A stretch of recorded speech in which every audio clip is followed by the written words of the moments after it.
30 associations qui bénéficient de l'aide de l'État et qui sont jugées donc immigrationnistes. Qui sont-elles? Donc question pour continuer. Quels sont les bénéficiaires et quel est le premier bénéficiaire justement de nos impôts finalement? Alors les 30 plus grosses sur 1500. Hein. Ah oui, pardon. Cette précision. Bon, premier bénéficiaire, c'est une association qui s'appelle Coalia. Alors, c'est le cofondateur de Coalia dans les années 60, c'était Stéphane Hessel. Indignez-vous, vous vous rappelez? Ben voilà, association, c'est un énorme parc de résidences sociales, de foyers de travailleurs. 97 millions d'euros. 97 millions d'euros, je répète, l'an dernier, pour Coalia. Participation de l'État, sachant que les associations, généralement, ont des multifinancements. 97 millions d'euros sur un an financés, ça c'est que l'État. Voilà, ça c'est Coalia, c'est juste Coalia. La présidente de Coalia, c'est Emmanuelle Cos, ancienne ministre du Logement de François Hollande, parce que oui, ces associations, elles embauchent assez massivement à gauche.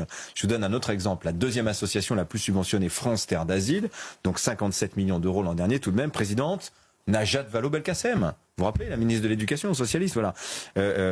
La CIMAD, alors elle n'est pas dans le classement, pardon, j'ai une bêtise, elle est dans le top, elle est dans le, je ne sais pas, on la voit ici.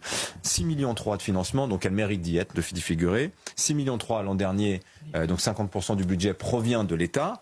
Secrétaire générale, Fanélie Carré-Comte. Alors, je pense que vous ne vous souvenez pas de Fanélie Carré-Comte, mais c'est une ancienne députée socialiste du temps de Manuel Valls.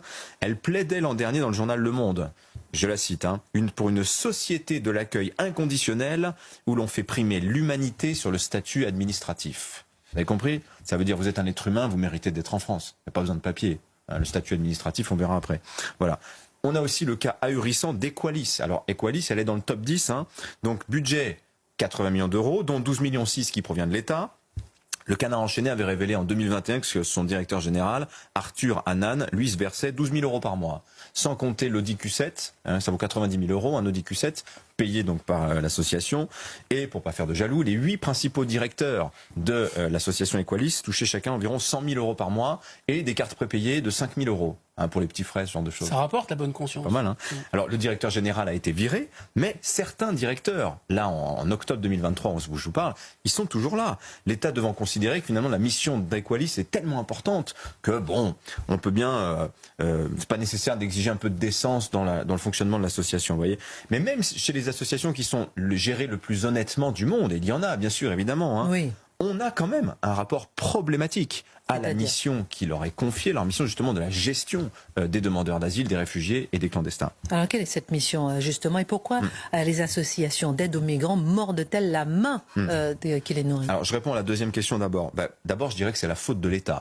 Parce qu'en fait il y a une culture... Et c'est sous l'influence de la gauche, on va pas se mentir, depuis une quarantaine d'années, mais aussi pour des raisons budgétaires, on a fait le choix depuis 40 ans de sous-traiter cette question-là, sous-traiter l'accompagnement des migrants au secteur associatif. Alors ça se passe par des appels d'offres en fait, comme si les associations étaient un banal prestataire de services sociaux, une espèce d'administration tierce qui opérait dans la plus parfaite neutralité, alors qu'on sait bien que c'est pas vrai. Déjà d'ores et déjà, quand votre activité, votre subvention, elle dépend de votre niveau d'activité, vous comprenez bien que ces associations, elles ont un intérêt financier objectif à l'immigration. Ça paraît évident, plus il y a de demandeurs d'asile, plus les subventions sont conséquentes. Donc déjà il y a ça.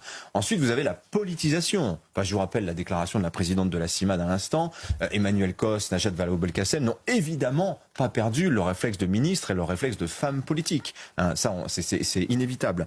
Et puis, alors je vous lis ce qu'écrit encore Didier Lesky, encore une fois, son petit tract. Écoutez bien. C'est un cas très concret. Dès que la police contraint un étranger à intégrer un centre de rétention en vue de son départ du territoire. Donc là, c'est vraiment à la fin. Il a été débouté du droit d'asile, il doit repartir. La police présente immédiatement ce clandestin ou cette personne expulsée à une association subventionnée par l'État censée l'aider à faire valoir des droits qui auraient encore échappé à l'administration. Nous subventionnons ainsi une activité dont le but avoué est d'éviter que la reconduite à la frontière puisse être menée à son terme. Les représentants de cette association l'aideront à présenter un dernier recours pour faire valoir à un juge qu'il n'est pas légitime qu'il quitte la France. C'est parfois vrai, c'est souvent faux. en effet, on suspecte les associations de proposer aux migrants ce qu'on appelle notamment une aide au récit, c'est-à-dire des histoires clés en main. Les histoires clés en main, c'est par exemple la femme nigériane qui est arrivée d'Italie où elle a dû fuir un réseau de prostitution. C'est le Somalien qui lui a fui l'enrôlement forcé des Chebabs. Ou c'est encore le Bangladais qui est parti à cause d'un oncle qui voulait accaparer ses terres, etc., etc. La même histoire pour chaque nationalité.